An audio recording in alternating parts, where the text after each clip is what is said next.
पावडा आणला खायचं का? नाही रे पावडा हा गरम आहे एकदम. मग तो गार झाला काय माझ्या?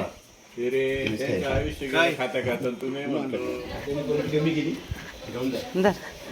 मी म्हटलं वासुदेवचं याला आवडतो ना खास स्पेशल.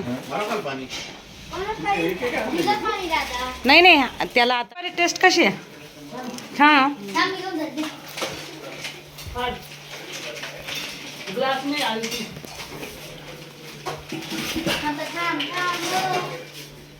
जा.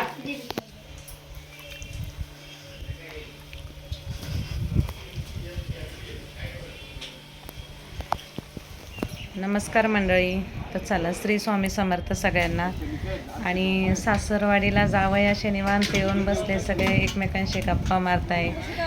मेहुण्यांची चेष्टा मस्करी चालली आहे आणि सगळ्या बहिणींना पण एकत्र येण्याचं निमित्त म्हणतात ना तर ते आहे अधिक मासाचं. आणि मला माझ्या मामा मामीकडून अधिक मासासाठी आमंत्रण आलेलं होतं की तुम्ही दोघंजणं पण या. मग त्यांनी सर्व लेकी जावयांना बोलवलं होतं.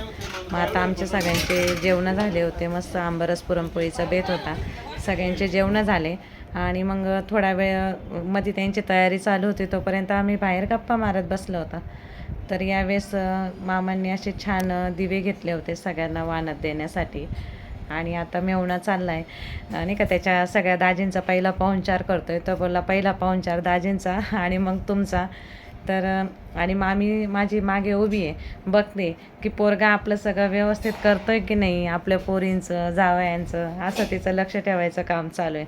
तर चला अधिक मासाचं महत्त्व वेगळं सांगण्याची तर गरज अजिबात नाही आहे. कारण की आपल्याकडे दर 3 वर्षांनी अधिक मास येत असतो. आणि यावेळेस लेकी जावयाचं म्हणजे नाही का असं कपडे साडी देऊन एका दिवस भेटवस्तू देऊन मान सन्मान करण्याची पद्धत आहेच आहे. म्हणजे प्रत्येक नात्याला एक महत्त्व दिलेलं आहे. आणि त्यामुळे या सगळ्या गोष्टी परंपरा पूर्वीपासून आपल्याकडे होत आल्या आणि आजही आत्ता ही पिढी पण या परंपरा पाळते ही चांगलीच गोष्ट आहे. तर असं सगळं मस्त नाही का सगळ्यांचं एकमेकांशी बोलत चेष्टा मस्करी करत सगळा असा कार्यक्रम चालला होता. आणि या निमित्तानेच आहे ना सगळे एकत्र येतात. नाहीतर प्रत्येकजण प्रत्येकाच्या घरी सगळंच काही वस्तू आणतही असतो खातही असतो चालूच असतं. पण एकत्र येण्याला काहीतरी निमित्त पाहिजे. तर हे असं आहे अधिक मासाचं.